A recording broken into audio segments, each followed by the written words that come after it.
बिस्मिल्लाहिर्रहमानिर्रहीम। अस्सलाम वालेकुम viewers, welcome to the channel इल्म का खजाना। आज की इस छोटी सी वीडियो में एक छोटा सा अमल बताया जाएगा जिसके करने से आपको पूरे साल रिस्क में बरकत रहेगी और दौलत और पैसा आपके पीछे ऐसे आएगा जैसे पानी नशेब की तरफ आता है। हजरत अबू हुरैरा रदियल्लाहु ताला अन्हु ने हजरत काब रदियल्लाहु ताला अन्हु से फरमाया, तुम अपने आमाल में रमजान को कैसा पाते हो? हजरत काब रदियल्लाहु ताला अन्हु ने फरमाया, हम इसे गुनाहों को उतारने वाला पाते हैं।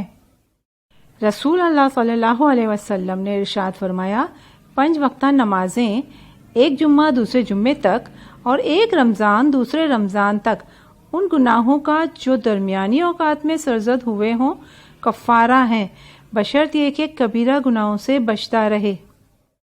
हजरत सलमान फारसी रज़ियल्लाहु ताला अन्हु से मरवी है कि हुजूर सल्लल्लाहु अलैहि वसल्लम ने शाबान के आखिरी दिन हमें खुतबा इरशाद फरमाया, जिसका मतलब ये है, लोगों आगाह हो जाओ, तुम पर एक बहुत मुबारक महीने ने, बड़ी अजमत वाले महीने ने साया कर दिया है। साया फगन हो गया है तुम पर एक महीना जो बड़ी अजमत वाला है, जो बड़ी बरकत वाला है, वो महीना कि जिसमें एक रात वो भी है कि 1000 महीनों से अफजल है। इस महीने की बरकतें चांद नजर आते ही शुरू हो जाती हैं। रमजान की पहली शब, जिस रात रमजान का चांद नजर आ जाए, मगरिब की नमाज के बाद 21 मरतबा सूरह कदर पढ़ें। इंशाअल्लाह पूरा साल आपकी तरफ रिस्क इस तरह से आएगा जैसे कि गहराई की तरफ पानी। आगे पीछे दरूद इब्राहिम पढ़ के दरमियान में 21 मरतबा सूरह कदर पढ़नी है और जो दुआ मांगी जाएगी कबूल होगी। खास तौर पे रिस्क में बरकत के लिए ये बहुत ही मुजर्रब वजीफा है। अगर किसी वजह से रमजान की पहली चांद रात पर करना रह जाए तो रमजान के महीने में भी किया जा सकता है, लेकिन कोशिश होनी चाहिए कि पहले दिन से ये बरकतें हासिल हों। मेरी जो नेक्स्ट वीडियो है जिसका थंबनेल आप देख रहे हैं, सूरह कदर और उर्दू तर्जुमा की है।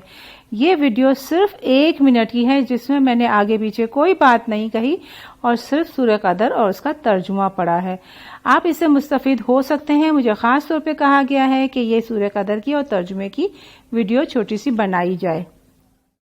मैं तर्जुमे पे जोर इसलिए देती हूँ कि अरबी हमारी जबान नहीं है, इसीलिए हमें समझ में नहीं आती, और कुरान शरीफ पढ़ने के लिए सिर्फ नहीं है, अमल करने के लिए भी है, और जब तक हम उसको समझेंगे नहीं उस पर अमल कैसे करेंगे।